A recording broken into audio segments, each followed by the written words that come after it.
Hello and welcome to a brand new episode of the Nitrocross podcast. I'm one of your hosts, Thiemo Albers-Daly, and we are back to review the first two rounds of the brand new season of Nitrocross, fresh-ish from Richmond. And obviously, I won't be doing this alone, as I am joined, as always, by my trusty co-host, Nabila Teshwa. How are you? I'm doing well, thank you. Just back from a trip, which was nice. That's why we're a little delayed on this. Looked like an all right trip, though, to be fair, from the one or two bits that maybe were major that happened. So fair enough, I reckon. Yeah, it was awesome. Can't complain. But now, yeah, got to get back to work, eh? Yeah. Someone's got to do it, I suppose, and that's us on the Nitrocross front. And we'll dive into the news. There is only one bit of news really, which is that before he could really get going, Kevin Eriksson was out. The Group E driver had a bit of a back issue and had to withdraw from the competition for round one and then ultimately round two, as he was still in hospital recovering from said injury. No word yet if he'll be back for the next round in Salt Lake City. Hopefully he will be. But fair enough on putting yourself first because you don't want to break yourself even more than you've already broken somewhere. So especially if it's a back issue and you've got the gap jumps, not really a risk worth taking there. So a shame to see him out of it, but hopefully we see him back at some point in the future.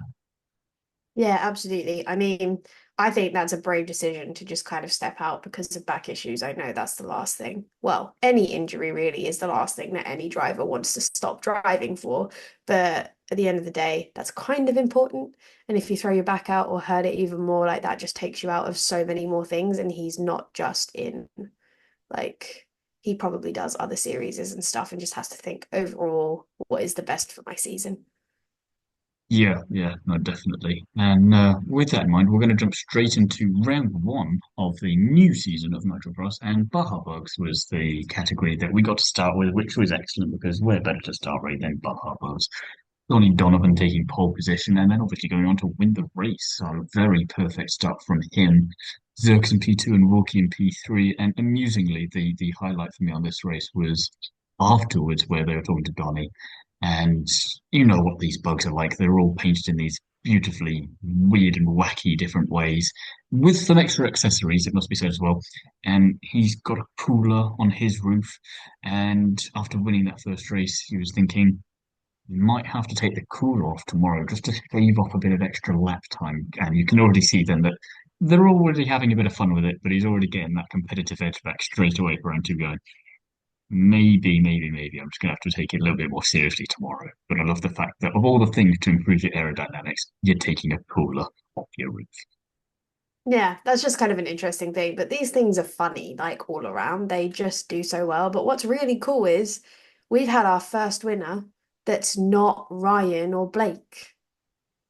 Yeah, no, That's it's highly entertaining to me. No offense to Blake Wilkie, obviously, and that, but like I like to see new people.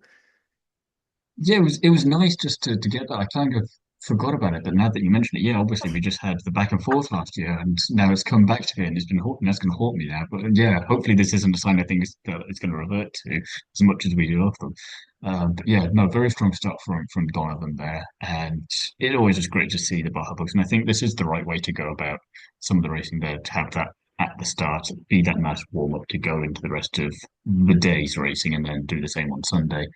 SXS equally kind of exciting the next step up there. Pastrana getting on pole there. He's not racing in Group E this year, but he's got to keep it on track in some way, obviously. So SXS was where he was going to be doing that.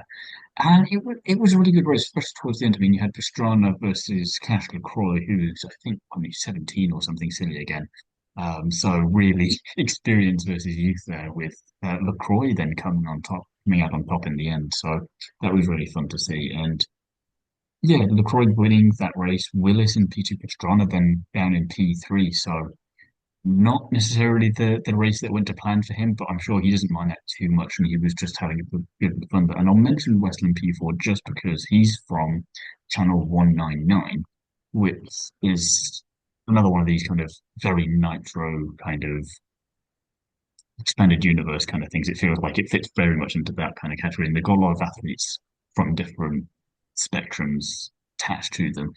And interestingly, he was saying that while he's racing in these first two rounds, he's not going to compete at every round this season because he wants to give the other athletes at Channel 109 a go in SXS so that everyone who wants to can get some experience in motorsport, which I really quite like that. And you don't often see that with motorsport drivers, teams generally, which I suppose is the point here because none of them are really motorsport drivers.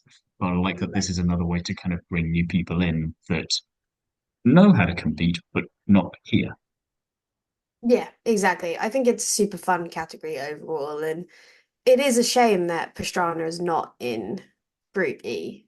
But somehow I think at some point he needed to just be racing for fun and truly think about the way he's battering his body. Because he wasn't the one that usually sat out like Kevin Eriksson if he had an injury, do you know what I mean? So, I, I think that's probably part of the reason he did sit out this time is that he's potentially in the off season been having to deal with some of the battering he's given to his body, and then yeah. that's also retrogradely kind of come into it from all of his past just injuries in Mhm. general and being Travis Pastrana. So maybe Yeah. this is the point where he's gone, let me just focus on behind the scenes a bit more as well. I'll Yeah. still race, but I can just have a bit of fun with it, like you say, but I can maybe focus more on the bigger picture. Yeah. I mean, it's definitely still a battering on the body, this SXS category. Like, he's not completely ruling that out, but I do think he's getting to that age now where you do have to try and think about the fact that, you're getting older, but also you still want to be able to function when you're getting older. And I do think he has so many things he can be doing outside of racing that I'm intrigued to see what he does away from like Nitro and things like that, just kind of like life projects as well. But yeah, this category is the perfect category for someone who's never really got involved in this style of racing and just wants to have some fun and get into some competitive spirits. I think it's the perfect intro category. Speaking As of we'll see, intro categories, what happened to Sierra cars? yeah, I'm not entirely sure what's going on there actually either.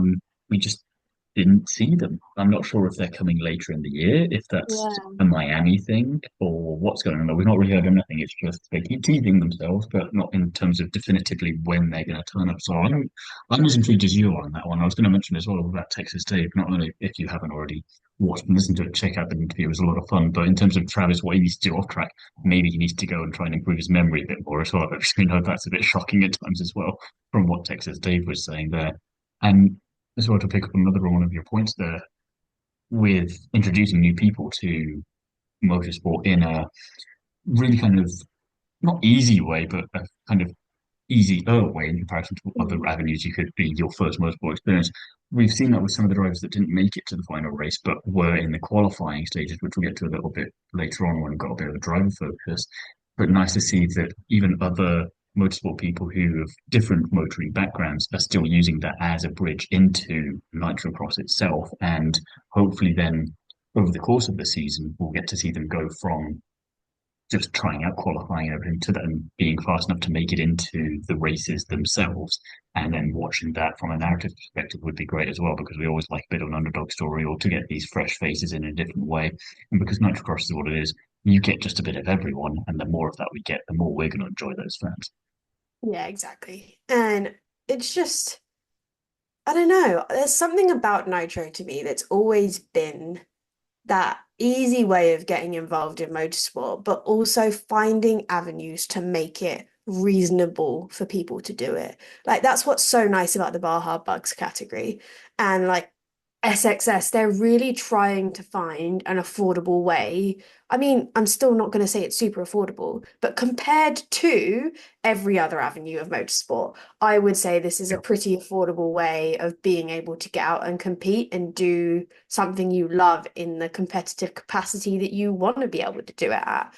And so, yeah, I just love that. And I think you have to give props to Pastrana for even being able to come up with things like this and find these types of categories to create a more inclusive environment um for motorsport as a whole. Sorry, No, I that's just definitely agree. And, my speech to of the day for no, him. you set it up perfectly for the next one I want to make when talking about next Evo because in terms of ease of access, affordability, or just in this case, straight on coming back into real life racing. You had a great story here on the Saturday and then into the Sunday with Mitchell de Jong. who Mm. he's been off doing sim racing for the past 7 years or whatever, but he's not been doing real racing as such in all that time. And this is his first time back in real world driving. Yeah. And he won the second heat, he won the second semi-final, got on pole for next Evo in this brand new category that we've got, the evolution obviously from the next category, and Mhm. then wins the race and beating Tommy Hellman, who is no slouch, Lane Vakela P3. He's been there for being feels like forever in Nitrocross for us in terms of how long we've been doing this. So to come out after all this time is and just win was insane, and you kind of got to love that from a story perspective as well. I mean, the dominating storyline like we did in next last year, but then you've got the chaos, two very different chaoses really with SXS and Baja Bugs, but they all kind of work together and make that overall show that much better. And for Mm. De Jong, great confidence boost to go, yeah, I might still have this, I might still know what I'm doing. Yeah, I think what's really nice is, and I never realized because I always hated the whole sim racing thing. Like COVID for me was not a fun year. I did not enjoy doing all of those gaming things. But people that have that down, what's really nice is it is transferable skills. I always sat there and wondered. Now, obviously, an F1 simulator is completely different. It's very well set up to be able to do these types of things. But all these people that just sat gaming in their rooms and turn up, get in a car and do well, like that's a really cool thing. Like, because it's a lot We've cheaper seen of a that with way. Ellis as well. Yeah, exactly. And that's where I think that comes from. It's just really nice to see that they never gave up on their dream, but they also didn't lose out by not being able to compete throughout series as they're younger. Like it wasn't about being behind the wheel for them straight away. Like they had that kind of practice and that growth, and they're performing when they get out here.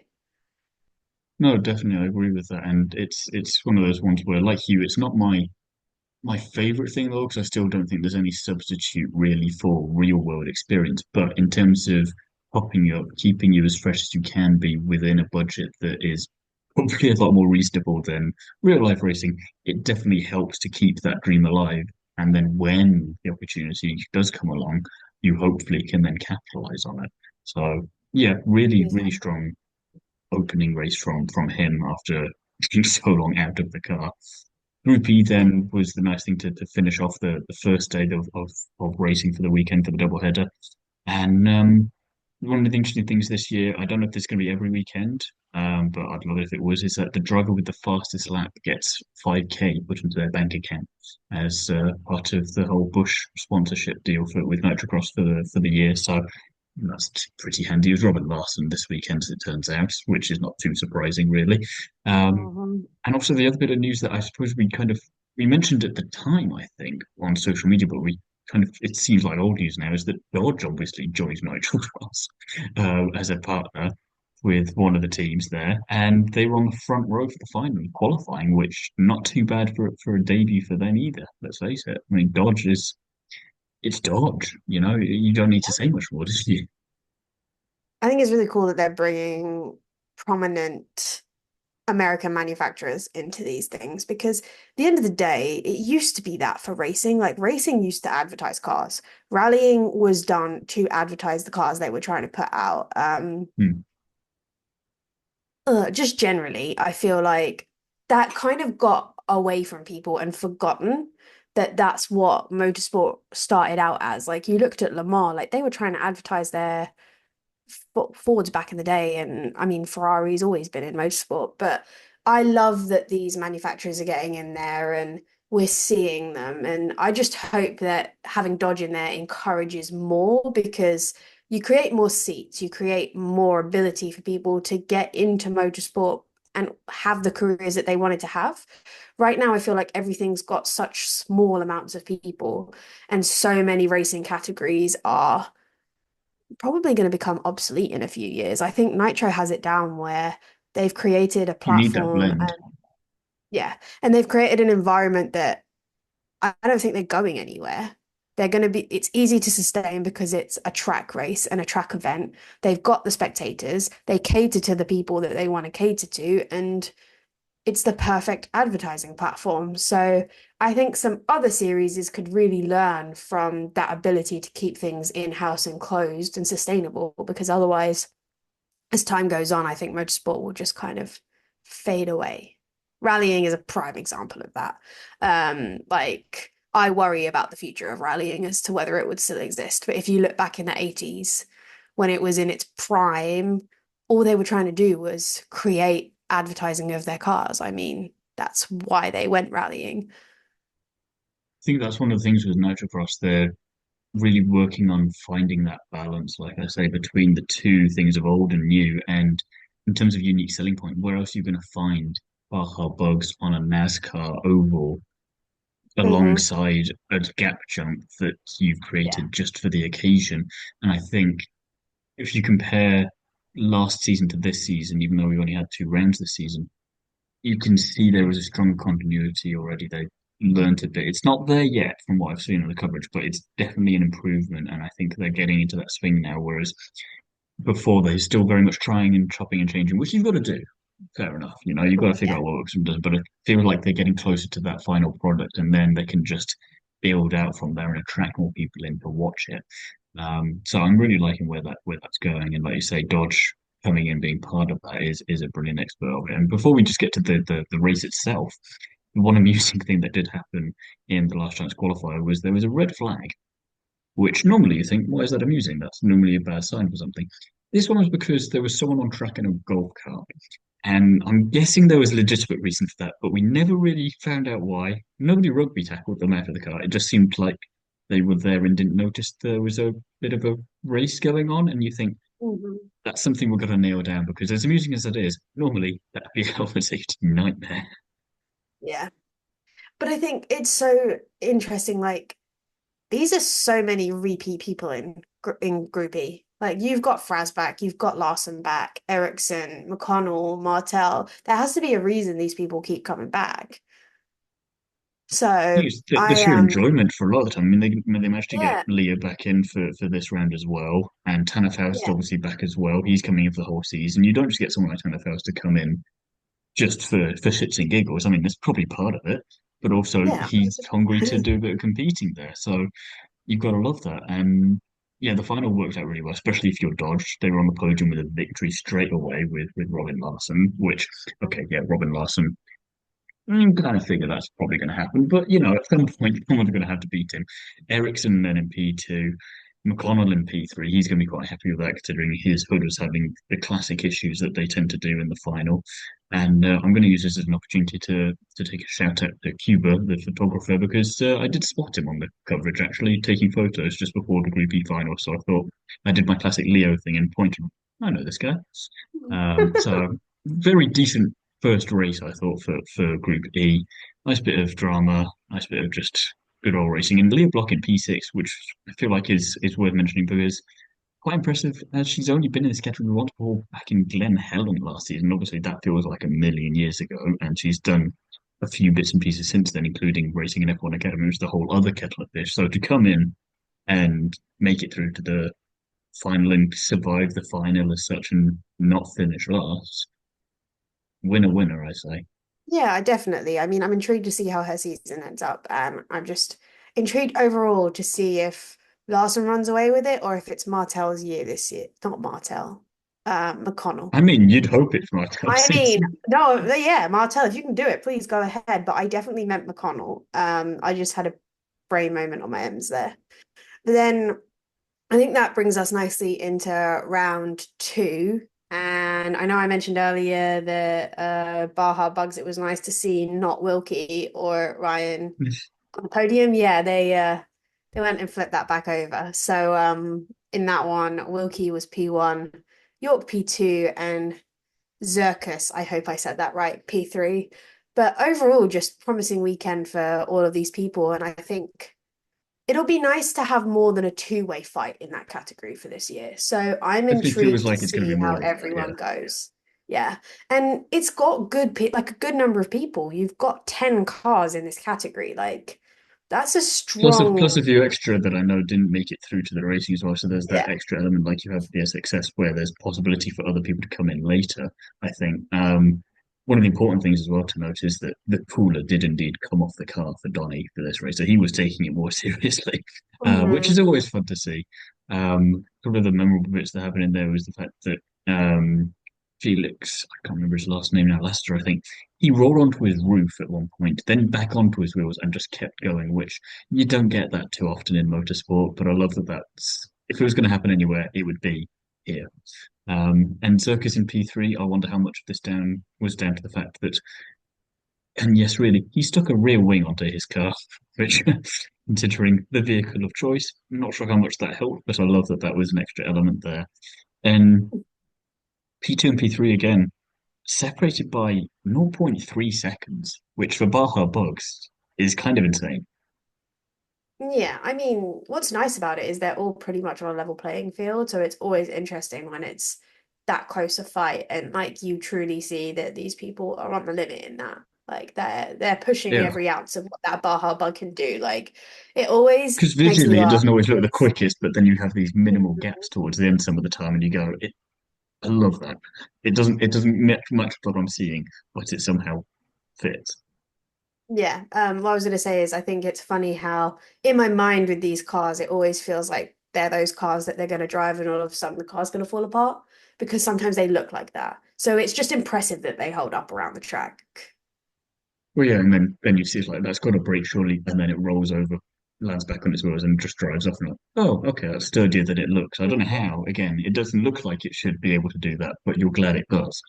Yeah, definitely. But then switching into the other categories, SXS, 8 people is not bad for that either, but Kane and Baker, Pastrana P2 and Willis P3. Seems like overall that was just a pretty calm race compared to the others. No drama of rolling On and things on like on that. the But whole, yeah, I yeah. mean there was a great battle between Willis and Rosales, who didn't do too well in the end. He tumbled down the order because they kind of had a little bit of a coming together. Apart from that, it was, like you say, a bit more of a tamer race. But the interesting thing there for me was that Cash LaCroix didn't even make it out of the OCQ. So he had a great day on the Saturday, and then Sunday, absolutely nowhere. So I think, again, like the Baja Bugs, we're going to potentially have a very competitive season on our hands if this is the kind of thing that can be happening with drivers making it one day, but then the next day being absolutely nowhere. Yeah, absolutely. And then I'm really quickly gonna touch on next Evo for that and Group E. We had Horman in P1, De Jong having another stellar race like P2 and Janssen P3. I mean, to come in and be in that position straight away, he must be ecstatic.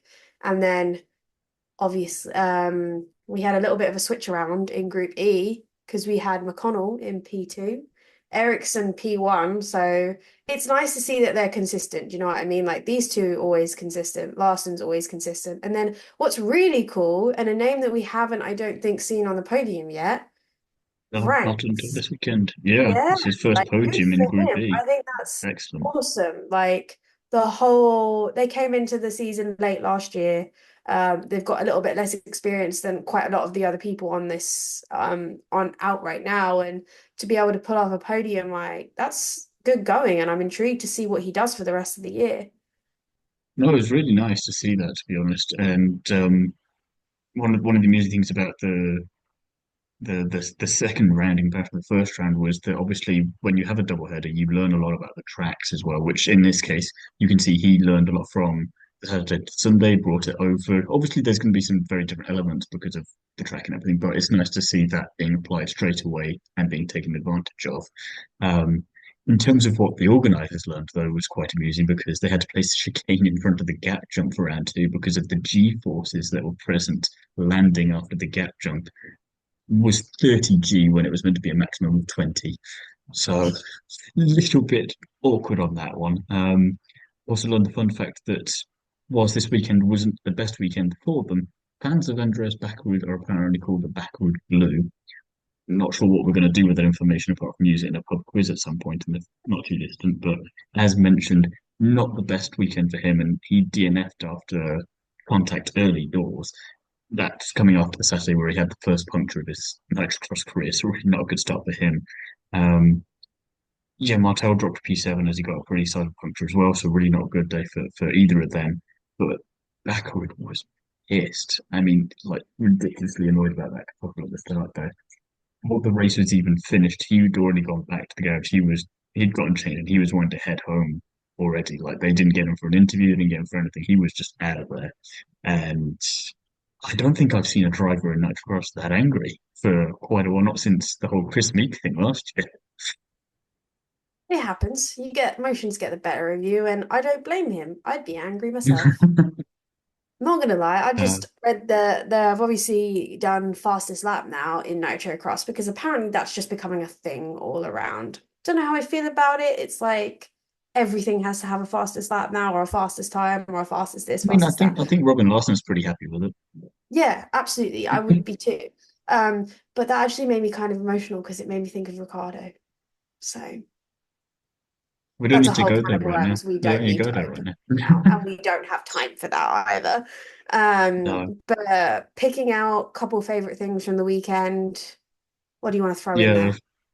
a few quotes. I'm hoping this is something we can continue for the season because there were a few bits during commentary that were great. There was a bit during LCQ for round one in Group E. Faust came into the studio to join Coley and Jared, and obviously Tanner's not as young as he used to be, and Jared obviously jumped on that immediately, going, "Do you need a walker getting here?" And Tanner just immediately spits back, "Your kids are in college, whatever. Shut up, man." Just loving the kind of banter that they have between them because you're not. Again, it's very Nitrocross. You don't get this all the time, and you don't get an F1 or in IndyCar that much. Really, it feels like it was a very Nitro thing there. And then during the Baja Bugs, Franks came in to join Coley and Jared, and his sister was competing there, I think, or they were talking about her doing well in the racing that she's doing, and Cody just commenting that Margot might come and steal your seat in Group E. And Fresh go, please don't say that. Andreas was already saying about this earlier. I don't need more of you there. It's like, oh, good. The sibling rivalry is already very strong there, and I love that everyone's already jumping on board with that. Yeah, absolutely. And I think some other things to highlight, driver spotlight. You had Mia Chapman down for that.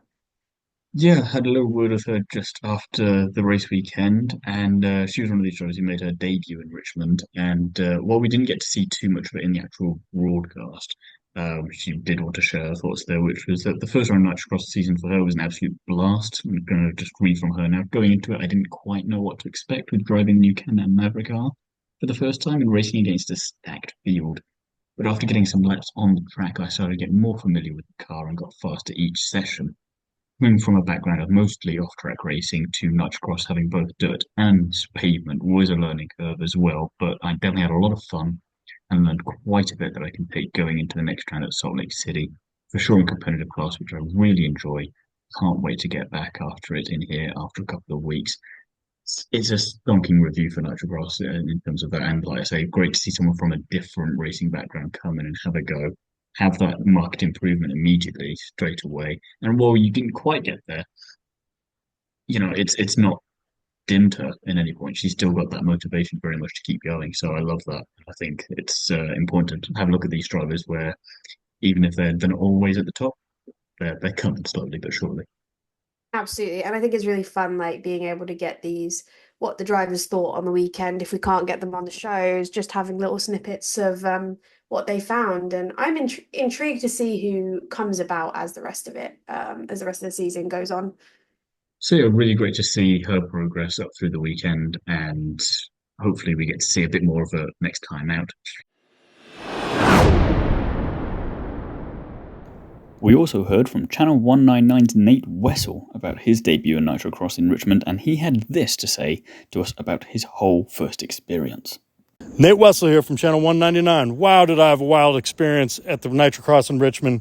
From the time that I stepped foot on that track, looking at those turns and realizing that I was going to be able to put 4 tires on NASCAR turns, blew my mind. Hands down, was the wildest experience I've ever had in any machine. The Can-Ms were set up perfect. They handled unbelievable. And I'm really looking forward to watching the rest of the season in the Channel 199 car. Hopefully you'll get to see me again in that thing. But if not, no worries. Loved the whole experience. It was like no other. Thank you so much, Travis and Nitrocross, for making events like this happen. Looking forward to the rest of the season. Peace.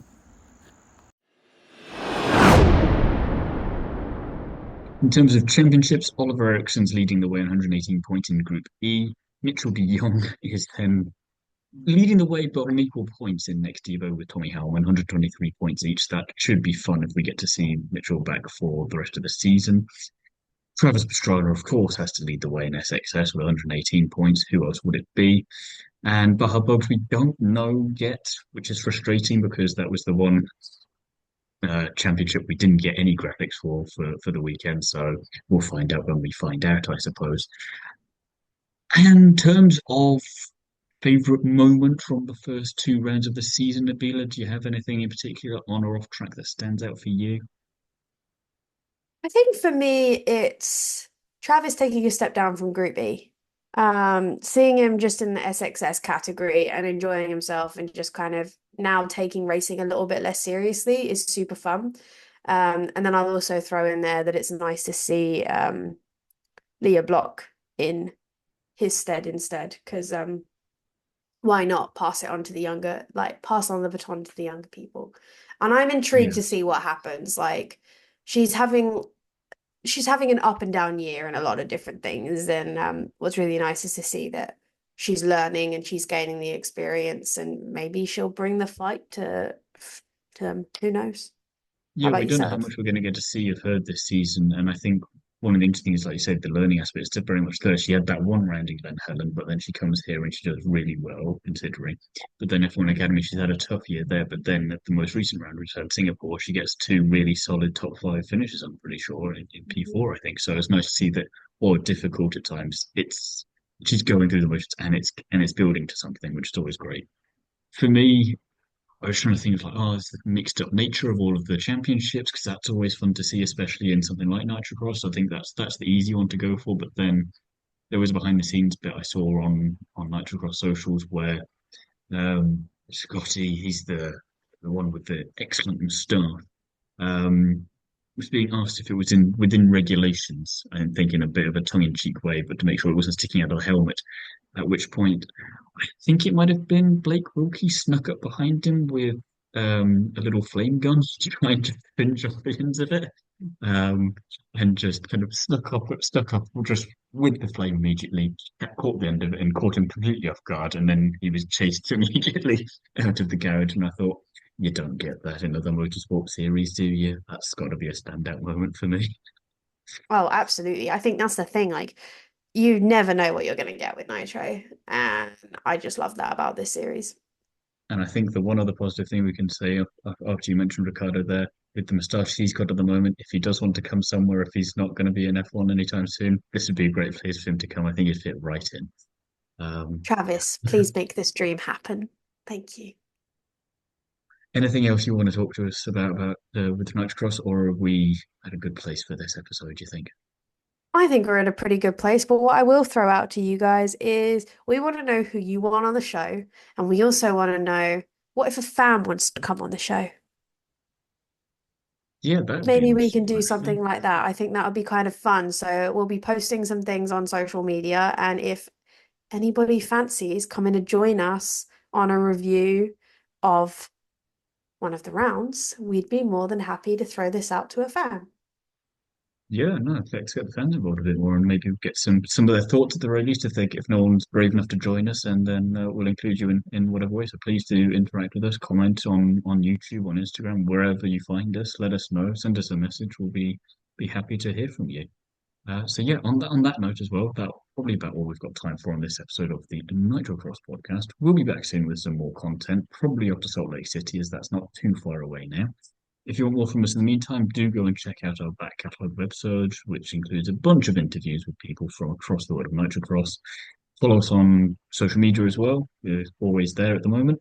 All of our handles will be in the description below this episode as well for both Nabila and I if you want more from us. Yeah, I think aside from that, thank you very much for listening, and we will see you again soon.